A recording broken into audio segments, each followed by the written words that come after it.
میرے نبی رحمت فخر موجودات صلی اللہ علیہ وبارک وسلم سرکار نے فرمایا، قیامت کی نشانیوں میں سے یہ اہم دو نشانیاں ہیں۔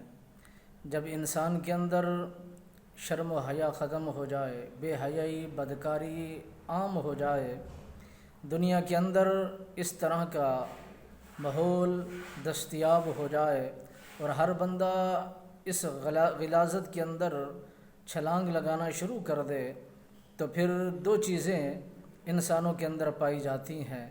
جب وہ چیزیں شامل ہو جائیں تو وہ انسانوں پر اس طرح کی خواریاں اور اس طرح کے مواقع اور اس طرح کی نشانیاں ظاہر ہونا شروع ہو جاتی ہیں۔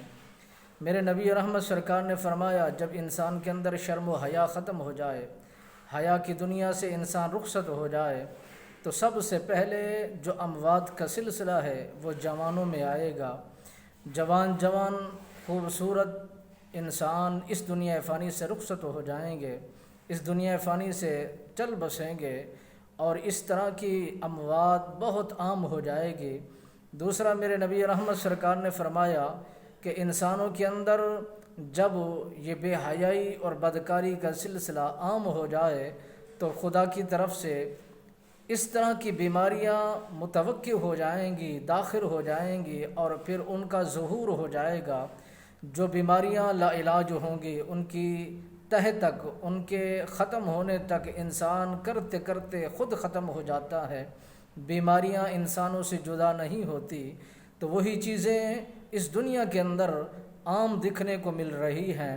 ہماری حکومتی سطح پر دیکھا جائے، جو ہم جنسی یہ قوانین جو ترمیم میں بدل کر انسانوں کو جس طرح راغب کیا جا رہا ہے، قوم لوط کے معاملے کو شرع عام کیا جا رہا ہے، وہی اپنانے کا عمل اختیار کر کے قوانین کے مطابق تحفظ ان کے لیے اختیار کیا جا رہا ہے، تو یہ قوم کس تباہی کی طرف رواں دواں ہے۔ اس قوم کے ساتھ خدا کا غضب کس انداز میں متوقع ہوگا، نازل ہوگا، اور خدا اس قوم پر رحم کیسے کرے گا۔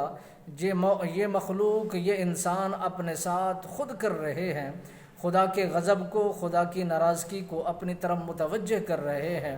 جب قوم لوط کا معاملہ اور ہم جنسی معاملہ عام ہو جائے گا تو خدا کا غضب، خدا کا قہر کتنا برسے گا، انسانوں کو پتہ ہی نہیں ہے کہ خدا غضبناک کیسے ہوتا ہے، دھرتیوں کو کیسے پلٹ دیتا ہے، آسمان اور پتھروں کو کیسے برسا دیتا ہے۔ وہ جبار بھی ہے، وہ قہار بھی ہے، وہ ستار بھی ہے۔ اے انسانوں، سدھر جائیے، اپنے آپ کو سنبھالیے، سابقہ قوم کے اعمال کو، افعال کو اپنے اندر مت رچائیے۔ اس طرح تمہاری خواری ہو جائے گی، بربادی ہو جائے گی۔ اپنے آپ کو بچائیے، رب کے حضور سجدہ ریز ہو جائیے۔ رب العالمین معاف فرمانے والی وہ ذات ہے۔